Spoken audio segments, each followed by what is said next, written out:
A story from the Bible. Who is my neighbour? The Bible tells us to love our neighbour.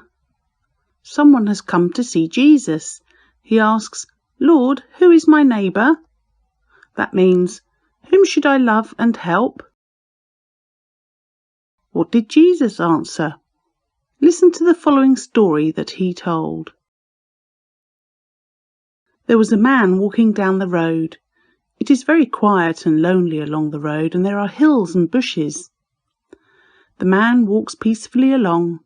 Then suddenly, the bushes are moving wildly.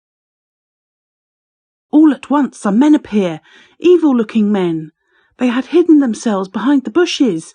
Now they are running towards the man. They roughly grab him. They throw him down to the ground. Then these men, who are robbers, take his clothes off. They beat him so much that he is badly wounded. After taking all his money, they leave him and run away back into the dark bushes. There is the poor man lying on the ground. He can hardly move. He is groaning with pain.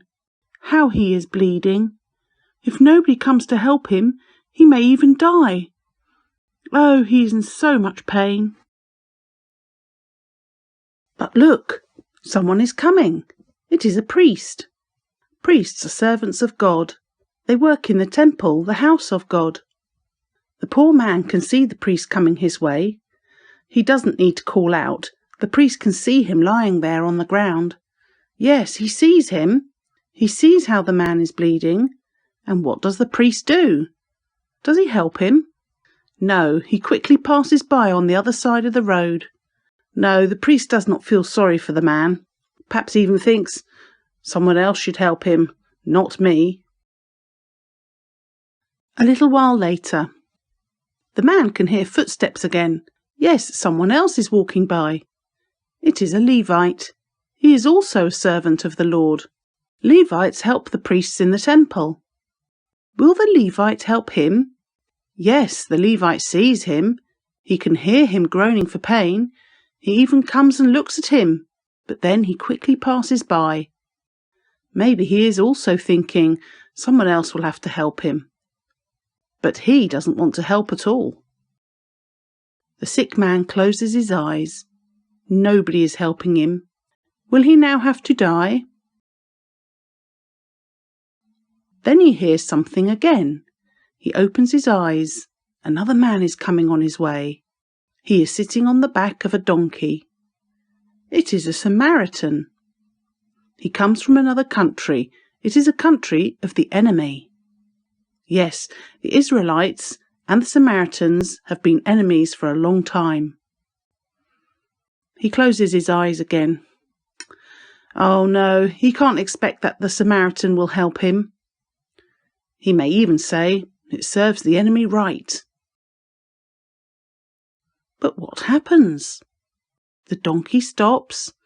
The Samaritan gets off the donkey. He walks over to the sick man. He looks so kindly at the man. He feels so sorry for him. I will help you, he says. He puts nice, soothing oil on the wounds, and then he binds them. Look, the bleeding stops. Carefully, he lifts the man onto his donkey. There they go. The Samaritan is walking along the side of the donkey. He carefully holds the sick man. They arrive at an inn. It is a big house where one can sleep and eat. Soon the sick man is lying in a warm bed. The Samaritan gives him something to eat and drink. Now he will soon feel better. The next day the Samaritan has to leave. He says to the keeper of the inn, "Here is some money. Make sure you take good care of this man. I'll be back soon, then I will give you more money." Here the story ends. Who helped that poor man? Who was his neighbour? Who was feeling sorry for him? It was the Samaritan. That is why he is called the Good Samaritan. We should also love our neighbour. But who is our neighbour? Is it only your friend? No, it is also that boy who teases you sometimes, or that girl that does not want to play with you. Everyone is your neighbour. It says in the Bible, love your enemies. Lord, teach us to do the same.